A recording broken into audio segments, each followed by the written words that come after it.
Hi friends, இன்னைக்கு நம்ம உளுந்து சட்னி எப்படி பண்றதுன்னு பார்க்கலாங்க. அதுக்கு முன்னாடி நம்ம சேனலை மறக்காம சப்ஸ்கிரைப் பண்ணிக்கோங்க. பக்கத்துல இருக்க பெல் ஐக்கானையும் கிளிக் பண்ணிக்கோங்க.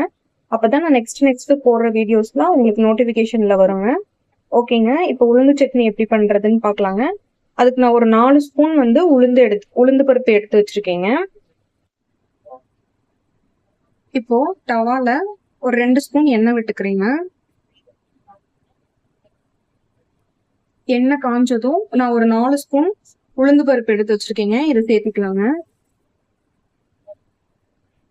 இதை நல்லா எண்ணெயில நல்லா ஃப்ரை பண்ணிக்கலாங்க.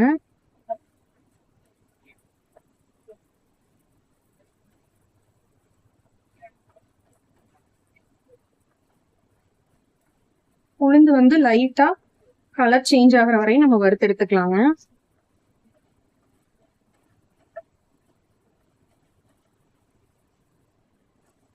கலர் இப்ப லைட்டா சேஞ்ச் ஆக ஆரம்பிச்சிருச்சுங்க. இந்த சமயத்துல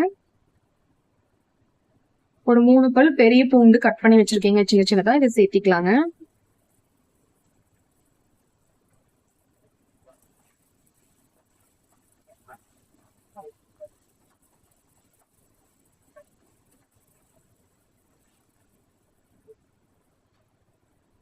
ஒரு மீடியம் சைஸ் பெரிய வெங்காயம் எடுத்திருக்கீங்க, சின்ன சின்னதா கட் பண்ணி வச்சிருக்கீங்க, நீள்வாக்குல கட் பண்ணிருக்கீங்க, இதை சேர்த்திக்கலாங்க.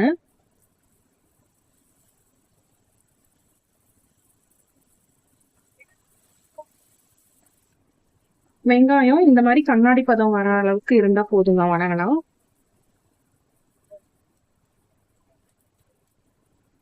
ஒரு 3 காஞ்ச மிளகாய் போட்டிருக்கேங்க. உங்களுக்கு காரம் தேவைப்பட்டுச்சுன்னா இன்னும் 2 கூட சேர்த்திக்கோங்க.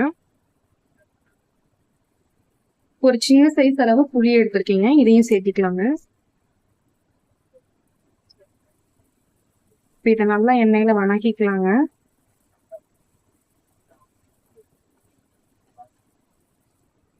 இப்போ சின்னதா தக்காளி 1 எடுத்திருக்கீங்க, அதை நீள்வாக்குல கட் பண்ணிருக்கீங்க, இதையும் சேர்த்திக்கலாங்க.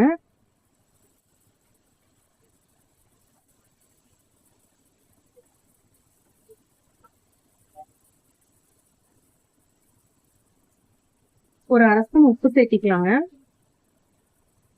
கொஞ்சமா பெருங்காயத்தூள் கொஞ்சமா சேர்த்திக்கலாங்க.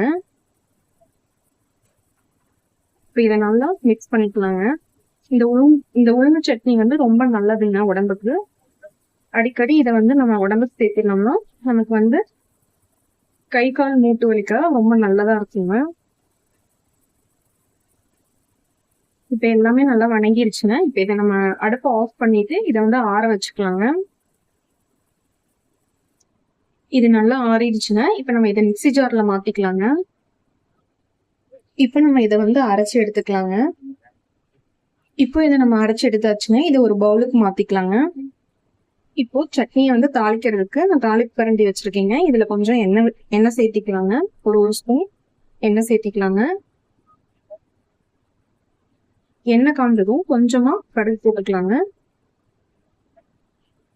கடுகு வெடிச்சதும் கொஞ்சமா கருவேப்பிலை சேர்த்திக்கலாங்க, ஒரு கொத்து. இப்ப இந்த தாளிப்பை இந்த சட்னியில சேர்த்திக்கலாங்க. அவ்வளவுதாங்க, நம்ம உளுந்து சட்னி ரொம்ப ஈஸியான முறையில நம்ம சீக்கிரமா செஞ்சிடலாங்க. நீங்களும் இது மாதிரி ட்ரை பண்ணி பார்த்துட்டு எப்படி இருக்குன்னு கமெண்ட் பண்ணுங்க. நான் 2 பேர் அளவுக்கு சாப்பிட்றதுக்காக நான் செஞ்சிருக்கேங்க. நீங்க அதிகமா தேவைப்பட்டுச்சுன்னா நீங்க மெஷர்மெண்ட்டை அதிகப்படுத்தி செஞ்சு பாருங்க. மறக்காம நம்ம சேனலை சப்ஸ்கிரைப் பண்ணிக்கோங்க. தேங்க்யூ.